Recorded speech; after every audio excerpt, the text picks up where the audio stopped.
又在算什么？习惯了，一入夜便想看看星星。在太史局那么多年，看不腻吗？不腻，倒像是老友，不用说话也能互通心声。是吗？我也想和他们说说话。县主想和他们说些什么？他们知道的秘密一定是最多的。月黑风高，杀人放火必定都见过。逃犯匪徒也最爱赶夜路。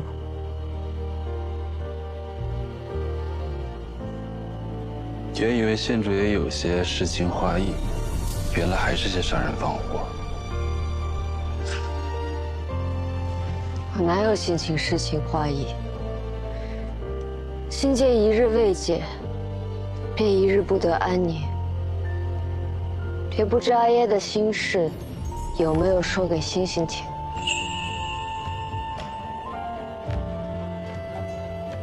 县主可否记得，星星已经帮过你我很多次。只要诚心求索，迟早有日他们知道的，你也会知道。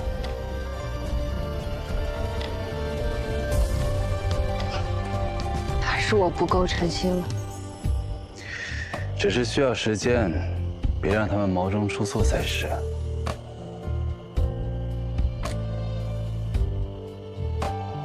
太史丞为何会去太史局学关心？我进内业局是为了查究案，那太史丞是为了什么？你看这人间四季，流浪的云啊，化作眼角风里。一个约定。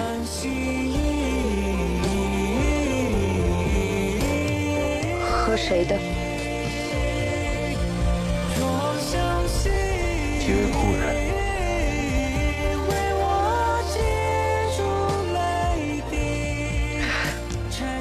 看来太史丞也是被困在过去之人。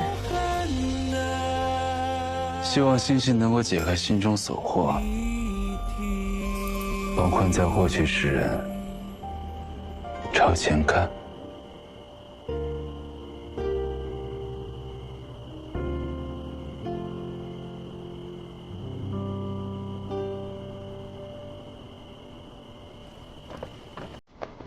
探查的如何？什么也没查到，这山庄七拐八绕的，我们差点迷路了。看来这整个山庄的内部都与武四平的别院很是相似，极为迂回曲折。为什么这样呢？一是徐公设下的阵法，更重要的是，他们肯定也不希望外人随处乱走。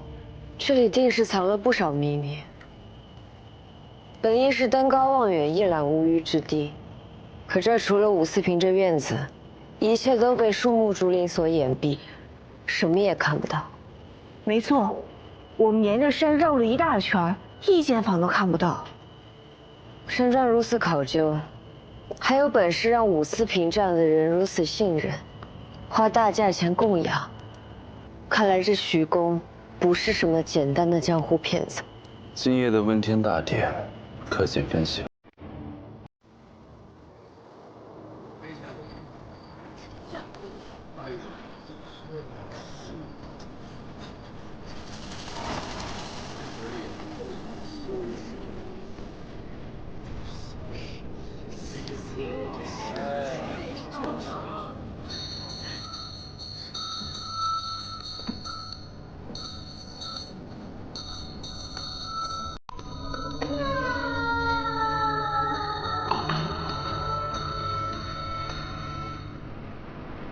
这就是徐大爷。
军查案，我看接着来。山河本上自全行，天道文化也不容错判。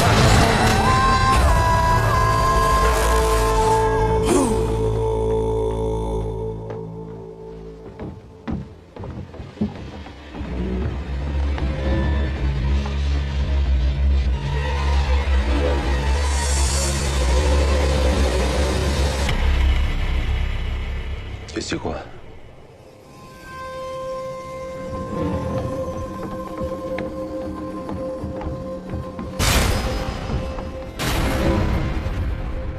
如此死状，是被人设计的。脖梗处有切口，非常平整。需要用极为锋利的刀刃才能够做到，但刚刚在法坛众目睽睽之下，并无刀刃。切口如此整齐，非人力所能完成。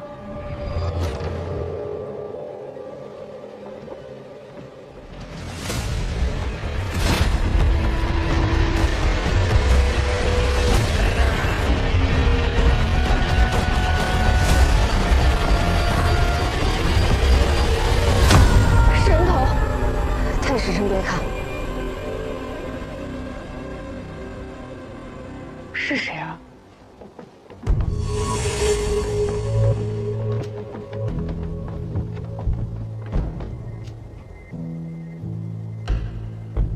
这是月娘，徐公的仙侣。只听说五丈人请了贵宾来此，没想到竟然是县主。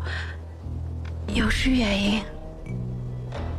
问天大典突发状况，让县主受惊了。此状况我会处理。县主先请回去通报五丈人。五丈人死了。徐公可有得罪过什么人？县主在说什么？我不懂。问天大典本来就与神明相通，若神明不悦降罪于人，也是有可能的。这套说辞，留着骗你那些花了钱的香客。你再撒谎，我就送你和这死鬼一起去见上仙。别忘了，你的徐公现在还生死不明，你不在乎他死活吗？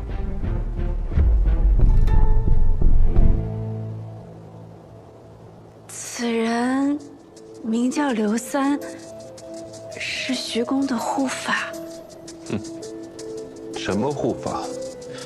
不过是徐导演表演身手分离时候的替身罢了。表演开始时，真正的徐导演就站在这帘幕之前，帘幕上有挂钩，徐导演将法铃抛到挂钩之上，深色的帘幕与夜色相融，便显得就像悬在半空。而穿着同样衣服的刘三，戴着与这帘幕颜色一致的面罩，就在这帘幕之后。二人趁着打铁花时调换前后位置，徐道隐就站在这后方的台子上，在帘幕上方露出脸来。刘三扮演的身体人在这法坛之上，借助光影和烟雾，在山下的宾客看来，徐道隐就仿佛身手分离一般。徐导演的头是在铁花扬起时消失的，而舞台上的刘三是在片刻后才喷出鲜血。难道刘三是被徐导演所杀？不，杀刘三是真正的身手分离，比换位置的把戏要复杂。这就是凶器。童司，县主的意思不是用刀，而是……你们可有听说过，有人被风筝线索上？有些东西其实比我们想象的更危险。这两根立柱上都留有绳索磨损的痕迹，虽然这些立柱上都绑了细绳，用以挂纱帘作为装饰，但这两根磨损的痕迹最大，想来是被很重的力量牵引。机关搬动之时，线绳快速移动，隐藏在线绳中的双羽缝间，便足以将手机割下。有人在问天大典之前布置好了童司。去后面看看。杀害武思平和杀死刘三并掳走徐道隐的人，很可能是同一个。此人能够自由出入山庄和武家，却不被人怀疑，要么是山庄内部之人，要么就是身手极好的外人。家贼容易找，若是外人，范围可就大了。武思平和徐道隐可有共同的仇家？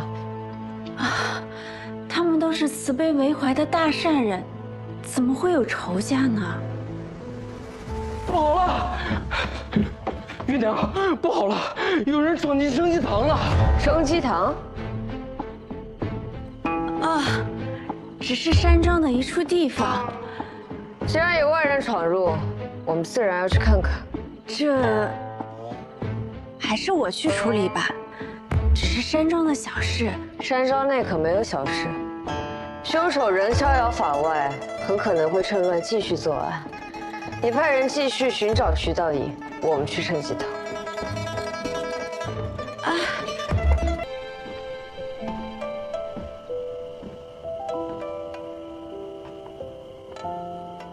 有心事？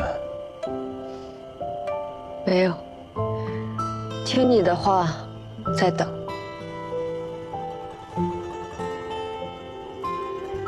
你看那颗瑶光星，太远了，看不清。像这样，从这个缝隙里面看，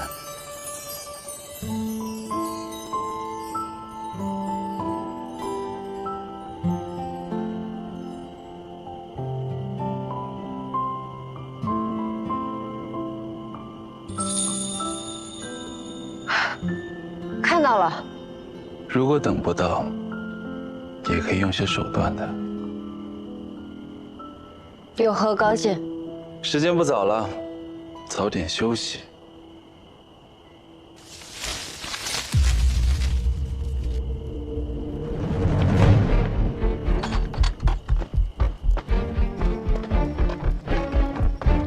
我夫人随从武烈，见过县主，请县主救人。你们在外面等着，随机应变。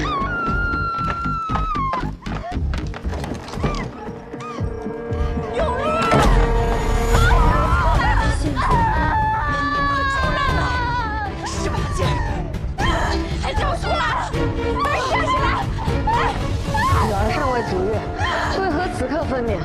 可能是受到惊吓动了胎气，产房污秽，县主还是先行回避吧。受到惊吓应该让产妇休养安胎，怎么反而要生产？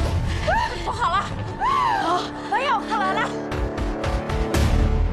快停下！没听见吗？孩子就快生出来了，停不得，抓紧时间！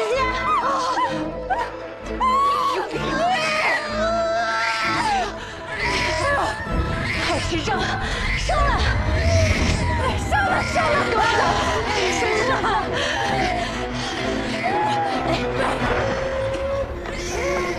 大出血了，快点！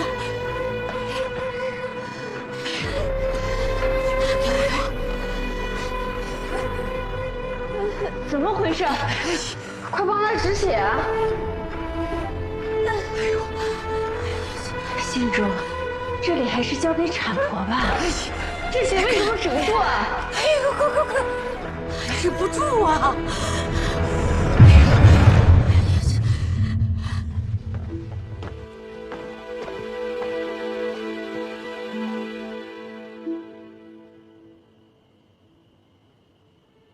不行了。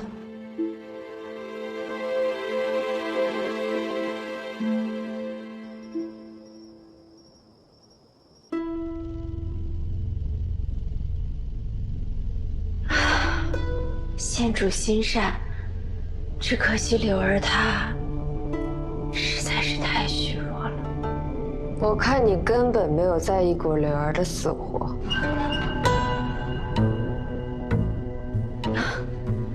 县主此话严重了，生机堂本来就是为了这些贫苦的产妇而设，怎会不顾产妇的死活呢？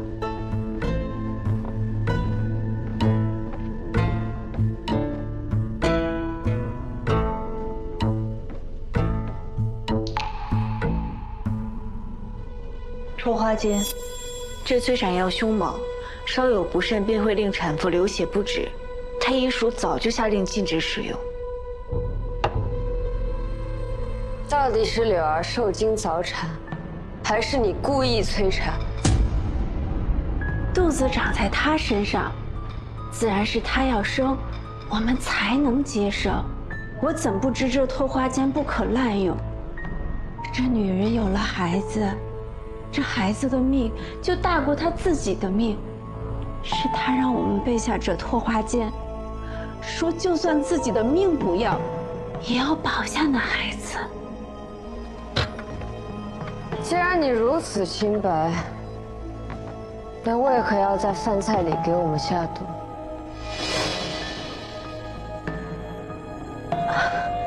冤枉！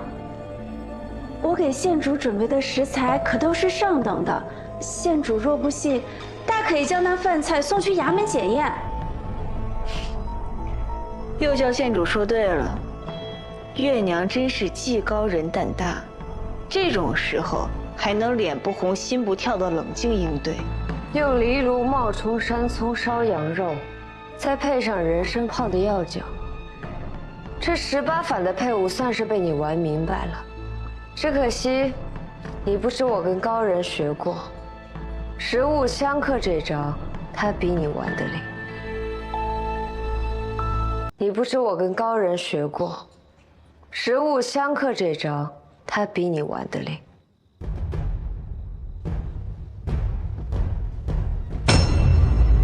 先是意图谋害本县主，再是私用禁药，杀害产母，月娘意欲何为啊？就是替人接生，积德行善。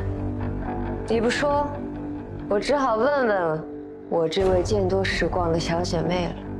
5人，堕罗波底国有一种邪术，是将婴儿做成蛊童，以污血喂养，便可以替主人作恶。私用邪术害人性命，律法如何判罪？自是无赦极刑，就地诛杀。月娘怕不是在替徐道隐养蛊吧？这种丧良心的邪术，闻所未闻，又岂敢去做？那孩子被你带去哪儿了？那孩子刚生下来就没了生母，自然送去生机堂给乳娘照顾。徐公乐善好施，慈悲为怀，从无半点害人之心。县主可千万不要误会了我们。但你的意思是我们弄错了？你满口胡言！何出此言？这娘子与徐道隐勾结，以山庄为谎，谋财害命。你胡说！县主，此人莫不就是在山庄行凶的凶手吧？不错，现在就轮到你了。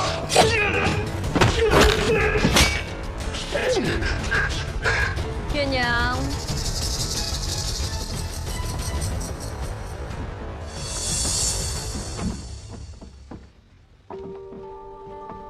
山庄出了这么大的事，还能按时交货，武家的钱真没白花呀。夫人还没走。月娘以为把武夫人送走，你和徐公龌龊的生意就不会被发现了吗？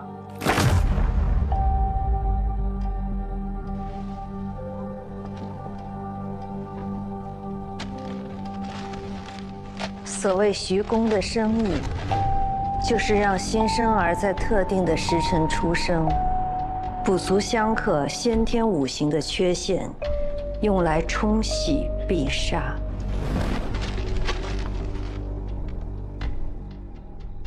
你应该早些下山的。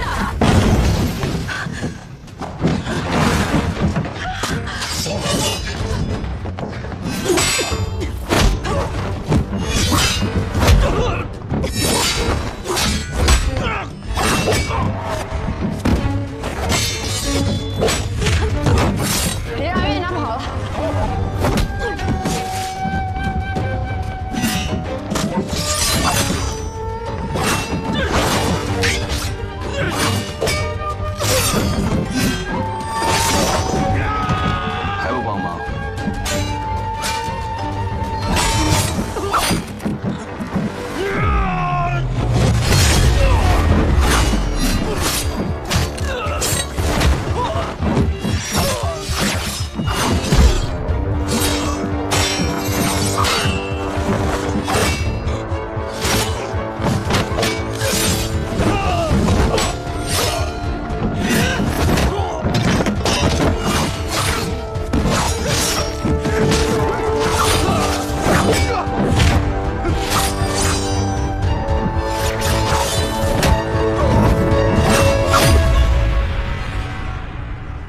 好身手。采访使苏匡远见过县主。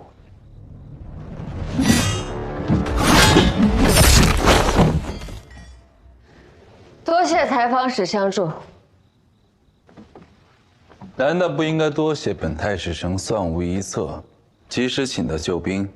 意料之中。县主，月娘应该是进了暗道，让她跑掉了。暗道出口在何处？山中暗道遍布，出口众多，四通八达，我也不清楚。暗道应有施工图。老萧跟了徐公3年多，徐公其实最信任的人就是他。老萧来后才开始修建暗道的。他人呢？徐公不见了后，老萧就一直在生祠祈祷。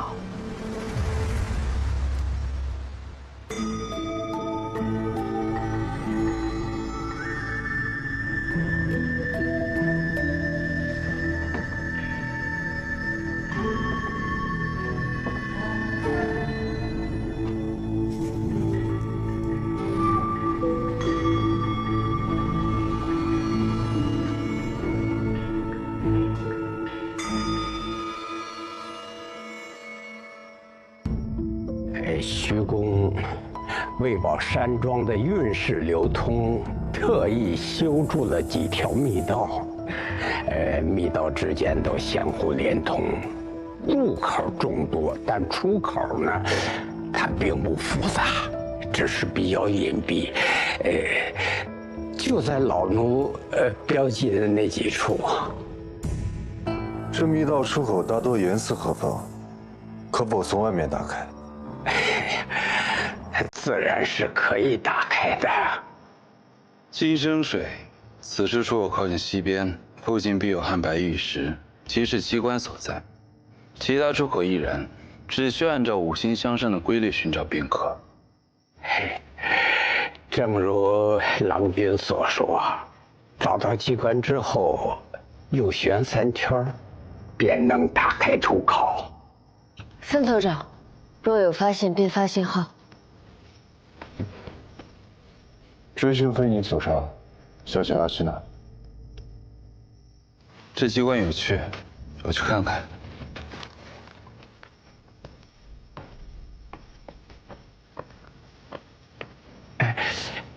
如果此处没有老奴可帮上忙的地方，那我就先告辞了。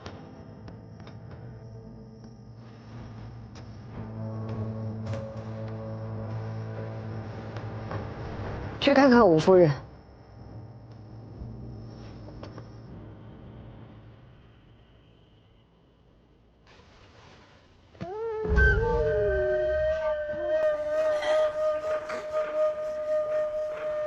这孩子还未足月，连哭的力气都没有。你下去吧。是。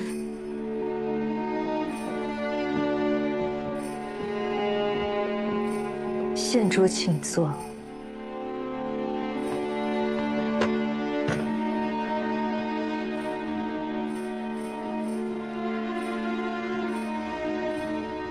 舅父遇害那晚，你真的被迷晕了吗？不可污蔑夫人。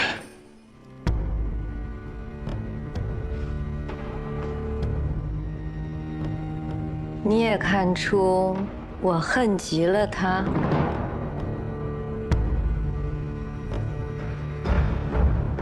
县主家出事那年，五郎突然告病辞官。我知这并非他的本意，也没多问，随他一同回了平恩县。平恩县的那处宅院是我娘家的祖产，我2人在此落脚，倒也安闲。加之我有一些经商的天分，很快便经营起了一份产业。日子过得倒比在西京还更舒坦一些。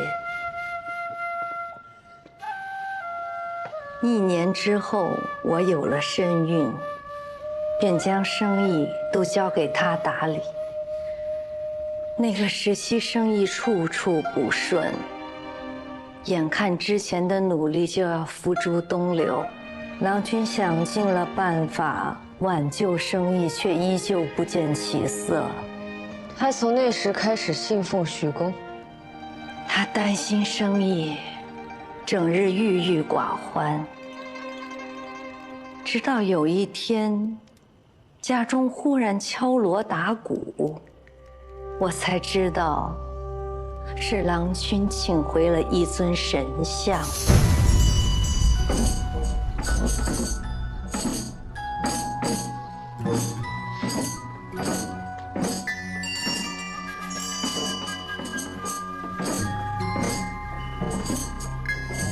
郎君，你这是？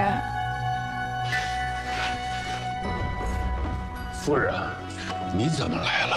啊，夫人现在怀着身孕，切不可以血污，冒犯了半仙。郎君，夫人，夫人，郎君，暂且回避一下。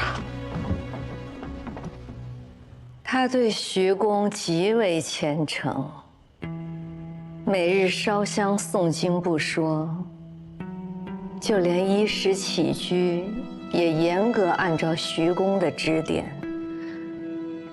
不过他对我倒是比以往更加体贴，处处照顾，格外期待孩子的降生。夫人，哎呀，你走开！当心我满身的血污冒犯了你。夫人，刚才是我一时情急，口不择言，惹夫人生气了。哎，都是我不好，都是我不好。夫人，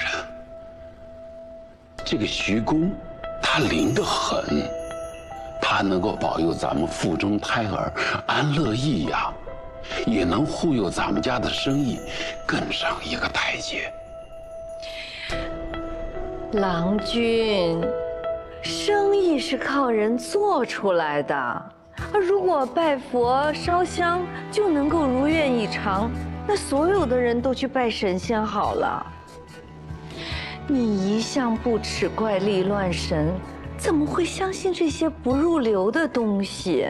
哎呀，夫人，宁可信其有，不可信其无。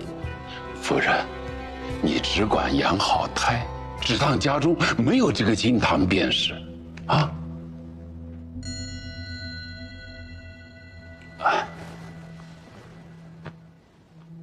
这也是因为徐道隐。他为了供养徐公，花费了大量的钱财，我并不在意。我只感动于他对我的关怀。但是一个认为怀有身孕的女人会因为血污冒犯神灵的人，又怎会突然改了性子，对我无微不至呢？这点我当时根本没有觉察。那个孩子，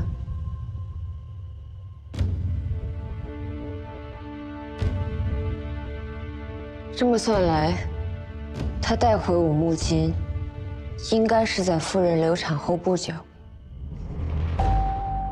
他承认五木金是私生，担心我介怀。我当时觉得我不能为武家延续香火，心中有愧，便接受了这孩子。那孩子的母亲，我没问，他也不曾说。他将那孩子独自放在别院抚养，还在别院布置了奇怪的阵法。我看那孩子孱弱可怜，他却让我不用担忧。可是我总是觉得不对劲，就让武烈暗中打探。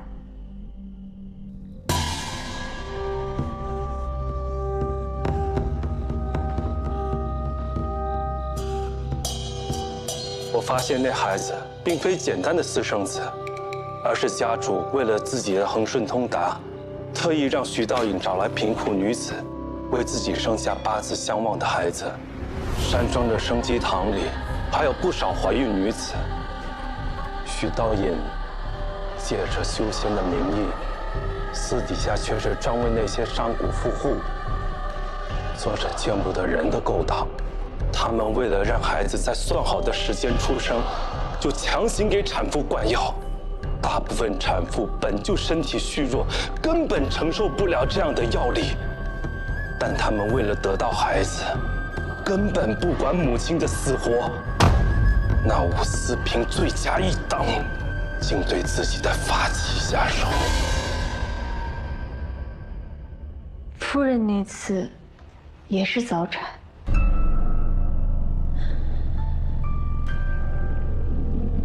直到武烈从山庄带回托花间的药渣，我才知道，他之前让我喝下的根本不是安胎药，连自己的发妻和亲生的孩子都不放过。夫人，为何不揭穿他？怎么没有？可是他说，这都是为了家里的生意，是为了让我过上锦衣玉食的生活。他哭着求我原谅。我本想与他和离，但终归有些旧情。况且，我若是走了，只怕那孩子也活不了多久。所以你偷偷换掉徐公给武木金的汤药，让武烈破坏别院布局，都是为了保护他。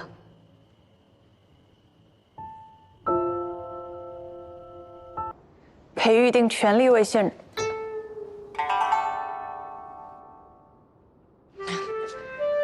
太史丞昨日也看到了太医署的情况，既然没有医官诊治，不如就让裴医公试试。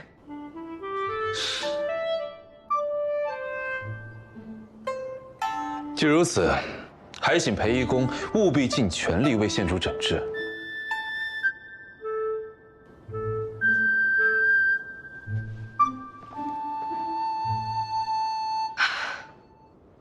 太史丞真好啊！你要是把我治死了，可就真的没人能帮你了。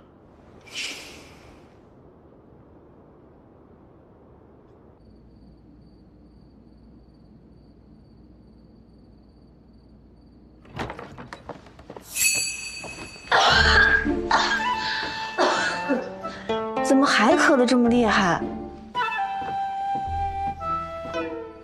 裴玉这药到底有没有用啊？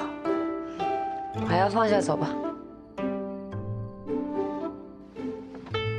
你生病不让我见，虽然只有1天，我都想死你了。你怎么这么绝情？我还没好呢，这不是怕你染病吗？从上时学药的，又冰又甜，吃了呀嗓子舒服。喝了药才能吃。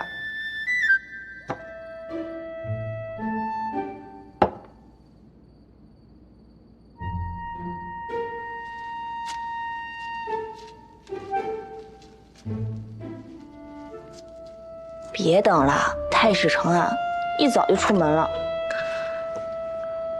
没有，他没问你有没有好转。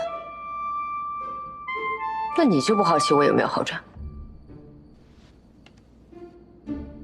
不烧了，咳嗽也好多了。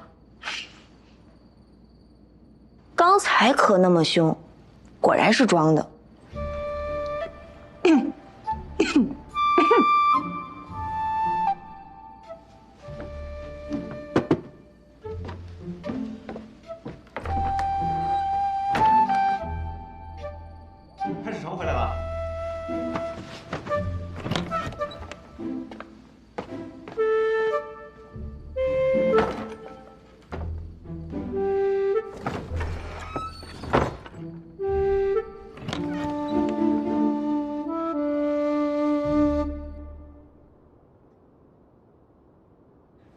从脉象上看，县主已经痊愈了。接下来几日只需吃些进补的食物，便可恢复如初。县主自己感觉怎么样？轻松多了。昨天一夜没有咳嗽，一觉睡到天亮。我就说我的药没问题。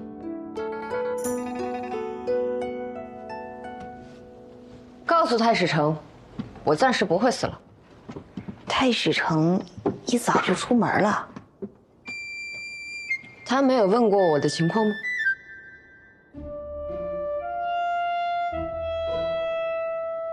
太史丞沉稳内敛，早就算准我定会康复。县主，你完了，你都学会给太史丞找理由了。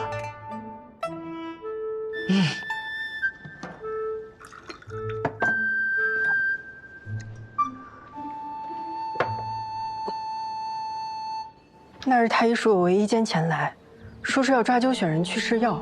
那医监抱着个竹筐，里边放着折好的纸阄，说有谁抓到带字的纸条就去试药。所有人都抓了阄。是，开始一连10几个都是空白，直到刘甲才抓到带字的纸条。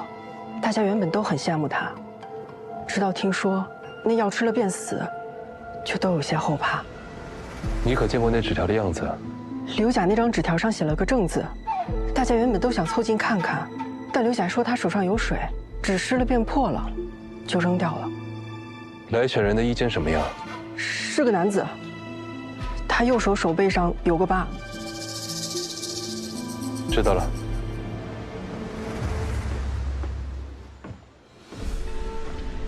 见过圣上，娘子。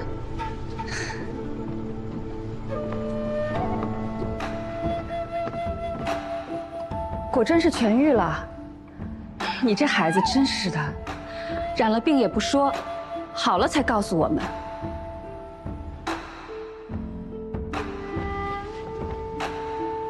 佩仪今日是来请罪的。宫门封锁，你都能搞出幺蛾子来。这次没有惹祸。说来听听。上次新药方试药，内侍猝死，而太医署的几位医丞都说已死药方并不会导致如此凶猛的后果。为了再次验证此方，我便主动染上实剂，请裴医公为我医治，并以此方治疗。先斩后奏，故而请罪。你这孩子可太莽撞了，幸好是痊愈了，实属幸运。此番既然是为了验证新药方，替圣上分忧，就不要犟嘴了吧。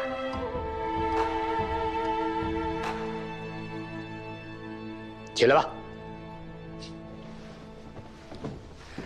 你呀你呀，你害朕跟淑妃为你担心，就是有罪，就要受罚。不过，不是在当下。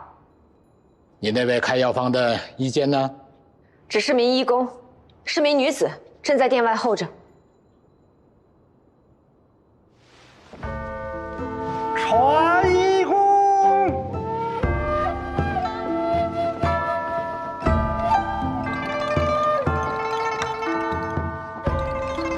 圣上，罪臣裴玉，见过圣上。抬起头来回话。这药方可跟上次的药方一致？县主所用药方与上次一致。那为何上次会致人死亡呢？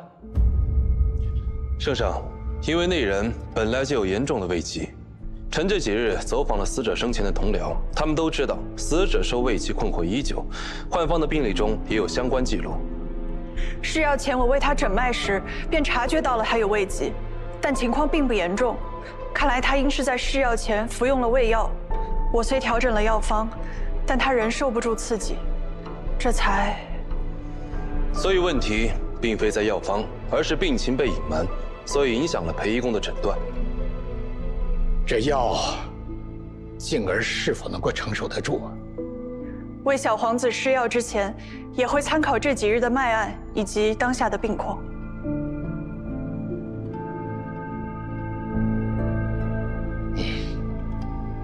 好，那朕的皇儿就全靠你了。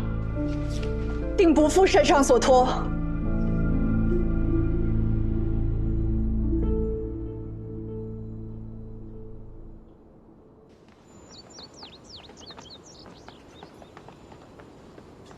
县主痊愈了。是，多亏了裴义公的药。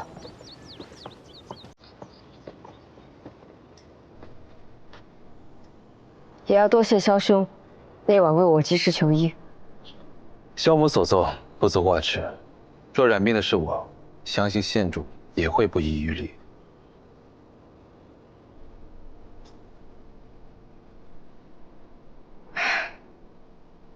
总要说出来的。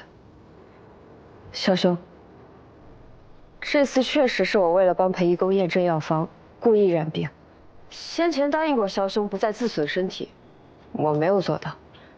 你想说什么就说吧，我不会为自己找理由。我最信任裴义公，但我能否活下来，当时也不知道。生病的原因是我骗了你，但那番遗言，却都是我真情实感。你若生气，我也不怪你。但是，这病得了是真难受，千万别生病。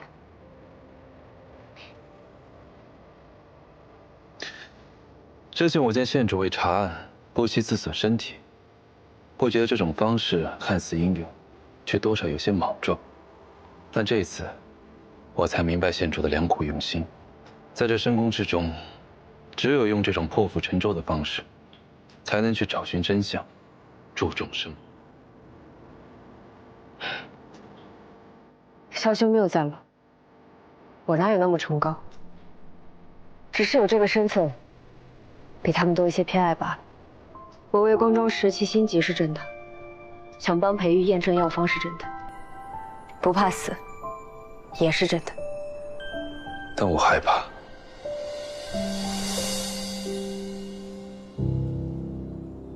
别怕，萧兄算出了大吉之卦，我知道我会没事的。萧兄那几日没来问候，我还以为你在置气，今日看来是我小人之心。萧兄是调查那位施药的内侍去了。若我整日在县主面前晃悠，只怕县主不会好得这么快。县主要为裴义公证明，我也只能做点小事，证明那次试药失败并不完全是裴义公的责任。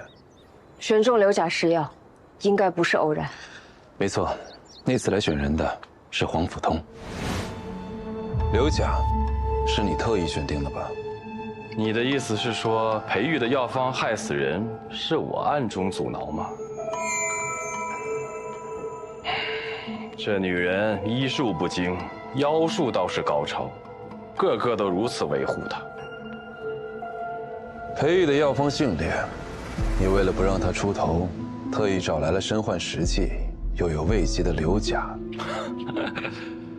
真是好笑。我3个月在浣坊任职一次，诊治过这么多宫人内侍，我怎知谁有危疾？再说了，病人是抓阄选中的，全凭天意。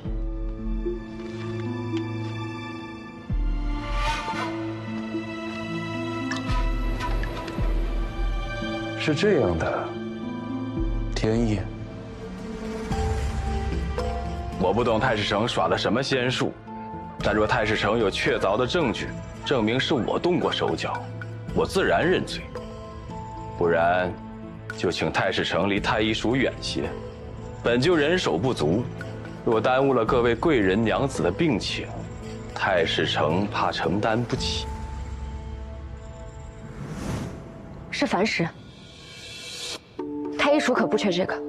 我猜测黄甫通用矾石水在每张纸上都写了字，再用某种方式哄骗刘甲，抓阄之前沾湿手指，因此无论他抓的哪张纸，纸上字迹都会显现出来。只是刘甲已死，当初用来抓阄的纸张也早就没了踪迹。师傅，师傅，怎么这会儿还清眼睛？师傅，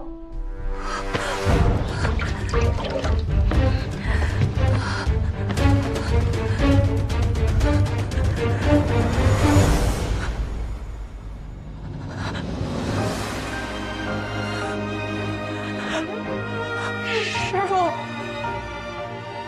师傅，师傅，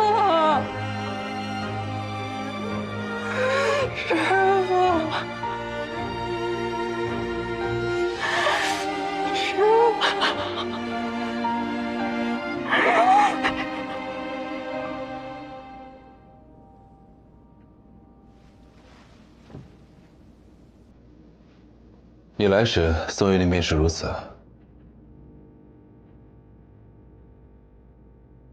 不是的，我来时，师傅头上盖着帕子，师傅有眼疾，这是他每日睡前用以熏蒸双目的药汤。师傅俯身在水盆上，用热气熏蒸双目。今日天寒，搭一块热帕子，水会凉得慢些。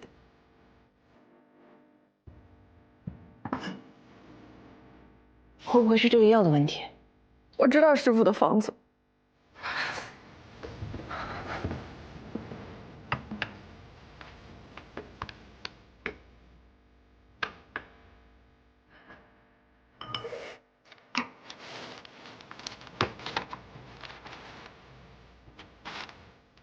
没问题。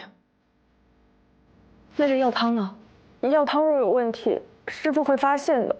而且这药性温平，并无相反相害的配伍。宋玉玲每晚都会熏蒸眼睛吗？此事有谁知道？太医署的人都知道。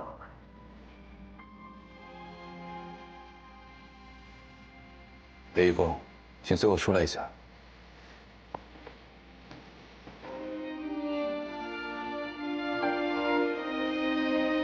没了他师傅的庇护，以他这折腾的性子，在太医署恐怕更艰难了。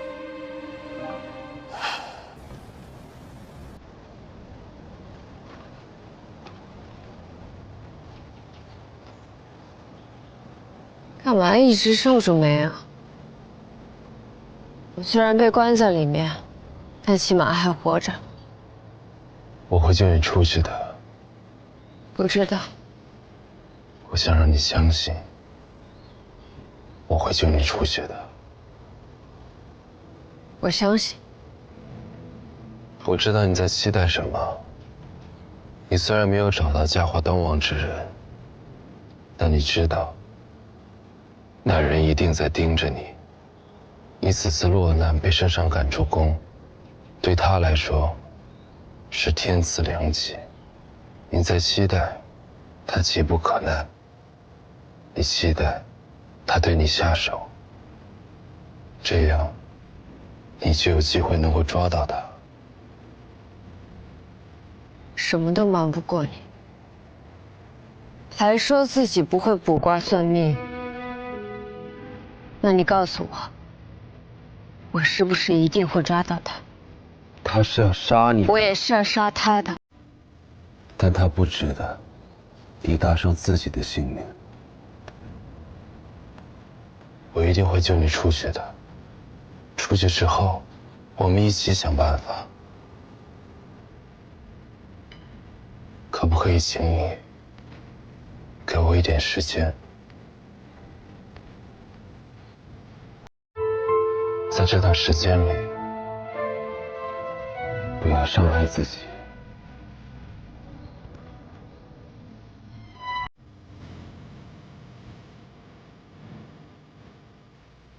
这世上怎么会有你这么好的人？看来我的命也不是一直不好，我也没有那么糟糕。你一直都很好，你的命也没有不好。有人行恶事，我就陪你把他找出来。凶者实之，浅薄无常，种下恶因的人，必定会得恶果。我会让你看到的。县主，太史城真的到时辰了。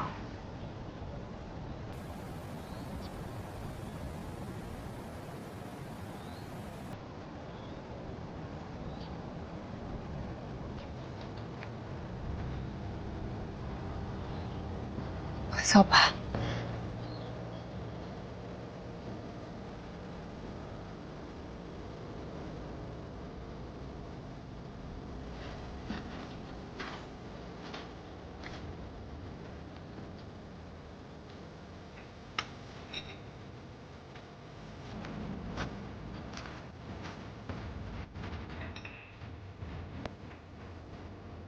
希望你能明白我。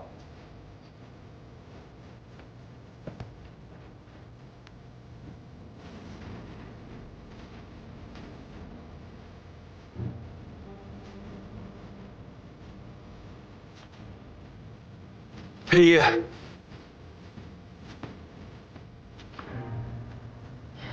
不要让任何人伤害你，更不要伤害自己。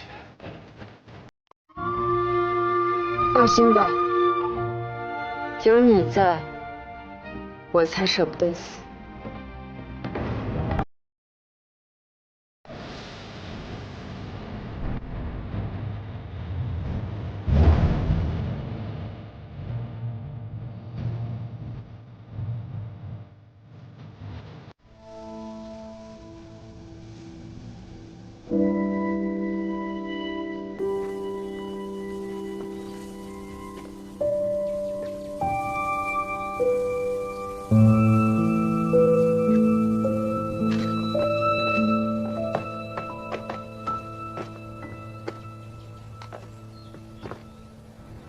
县主，房间月白还在布置，很快就能休息了。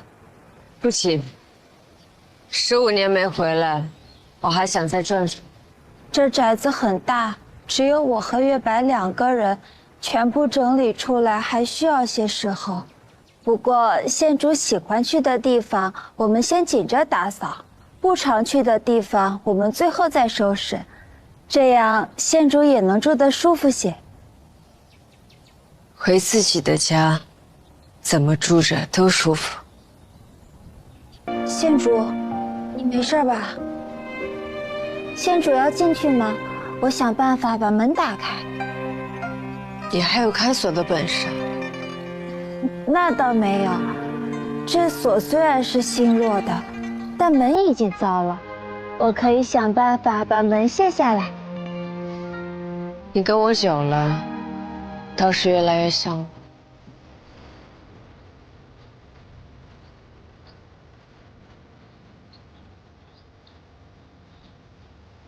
其实我也不知道自己到底是怎么想。既然他替我做了决定，就先不进去了。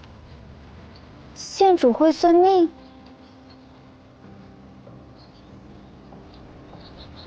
是太史城。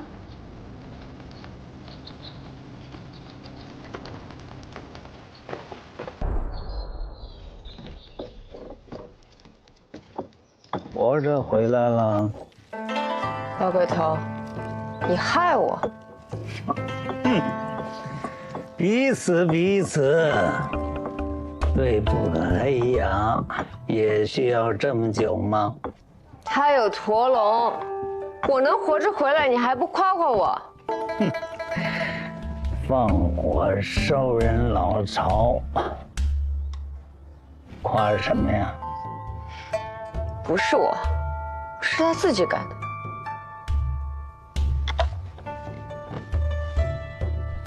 他死了。怎么，舍不得？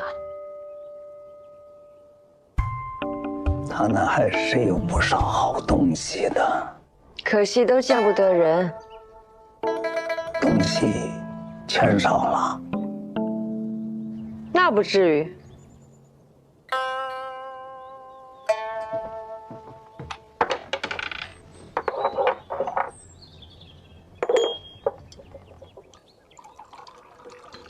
啊，云香伞。哎，买家呢？账簿没找到吗？账簿都烧毁了，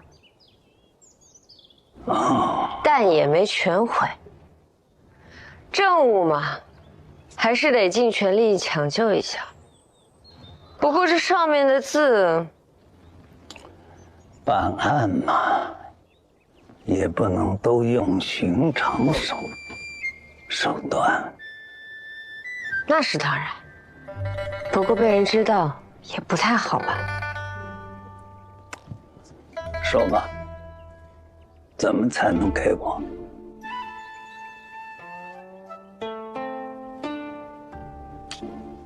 不是给你了吗？我说的是暗格那把钥匙。致仕的时候都交了。交了就交了吧。去哪儿啊？回内业局，政务入库。你起码得让我看看上面写的是什么吧。你致仕了，看不得。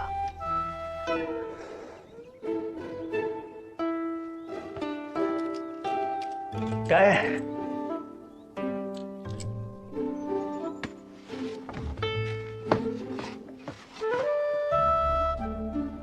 鬼丫头，又耍我呀！怎么能说是耍呢？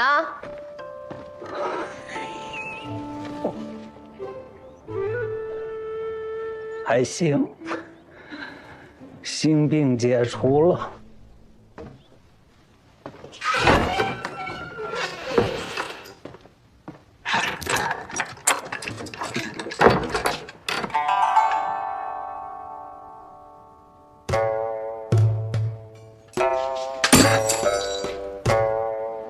老鬼头！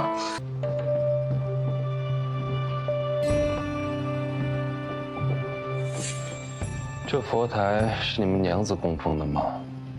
是，娘子活着的时候，都是她亲自打理。现在，我想佛前的香火还是不要断的好。娘子每晚都要在此诵经，那时身边不需要有人照顾，会让我和方生去休息一会儿。每晚都念吗？也不是每晚。诵经前会让我们点上香烛，基本上香烛燃尽了，娘子也就诵完了，刚好半个时辰。半个时辰。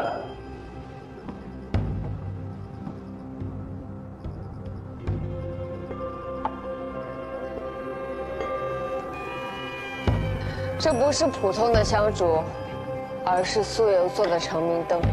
你的伤还没好，请家人先休息吧。皮外伤，又有老鬼头的药，不碍事。一盏长明灯燃尽，可不止半个时辰。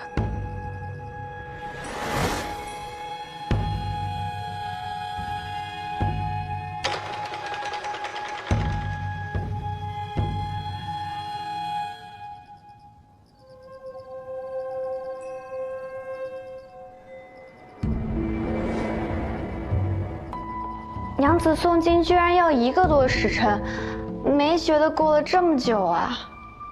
这人忙里偷闲，自然会觉得时间过得快些。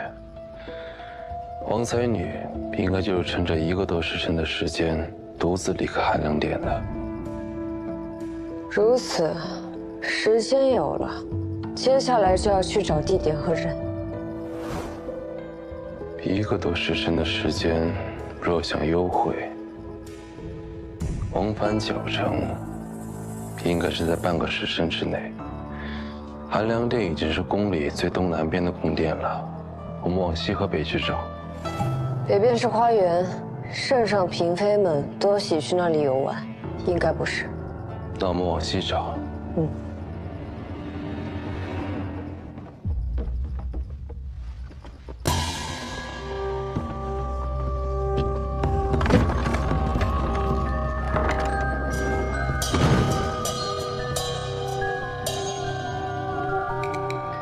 这里是在修的承恩宫，不过修了1年多，还没修好。这里虽不是新进宫最好的位置，但也是吉位，怎么会如此荒废？看来这承恩宫被废弃，确实有些古怪。不过这无人敢靠近的废弃宫殿，是不是私会的好去处呢？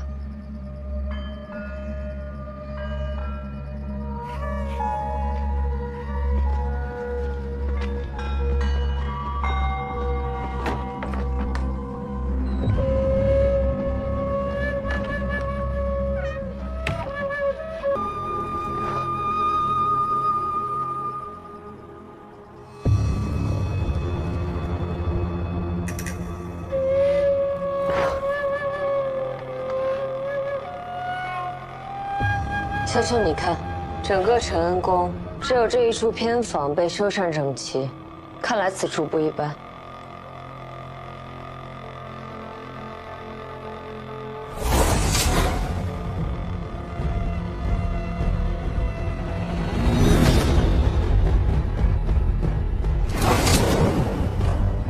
这里应该是最近才被清空的，但有些奇怪。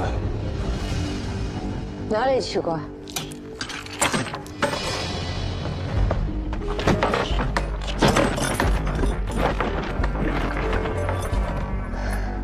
你将黄门反锁也无用，想在宫中杀人灭口，实在是痴心妄想。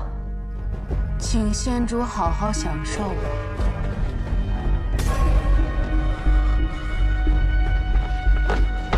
太师成，你怎么了？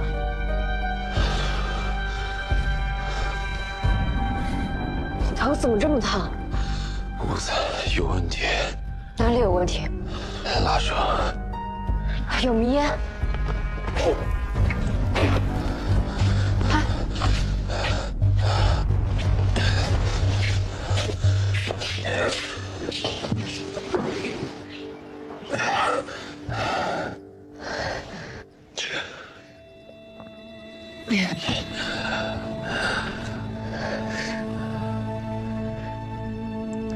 清洁了，只要和清白扯上关系，任我有天大的本事，也一定会被束住手脚。仙主不是寻常女子，但女子魔秀，牵扯的不只是她一个人。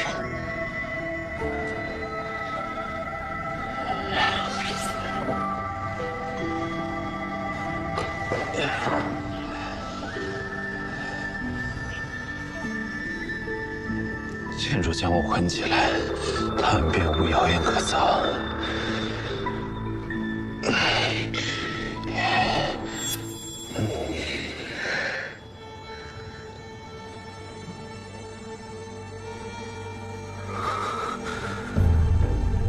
太史成，真难得你又聪慧又简单。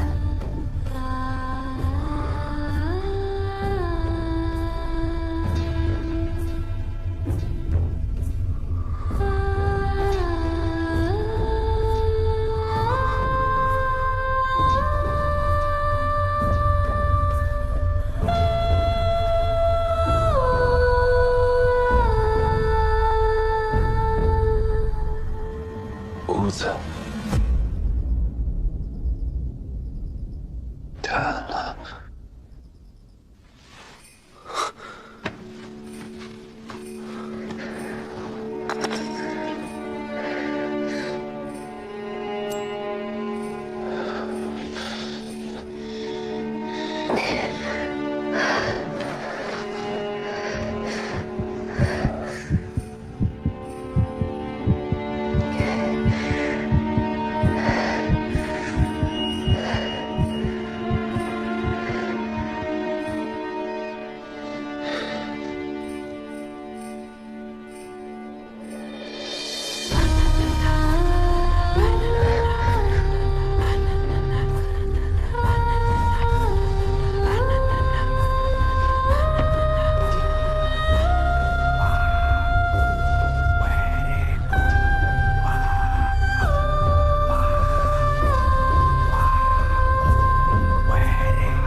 仙主，仙主，仙主，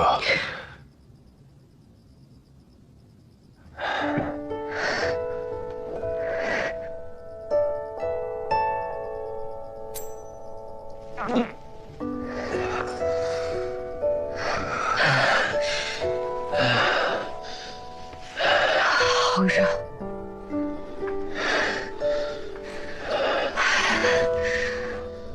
我们要不要把窗户纸捅破？什么？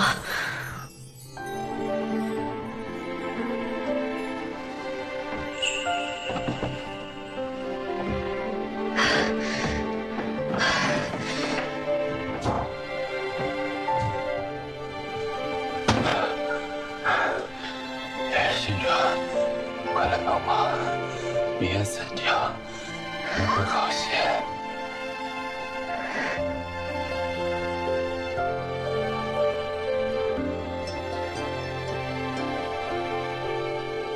我中了迷，没力气了。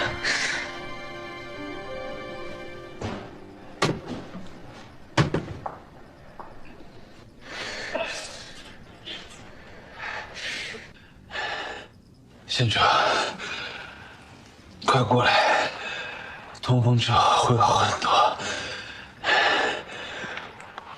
我扶县主过来。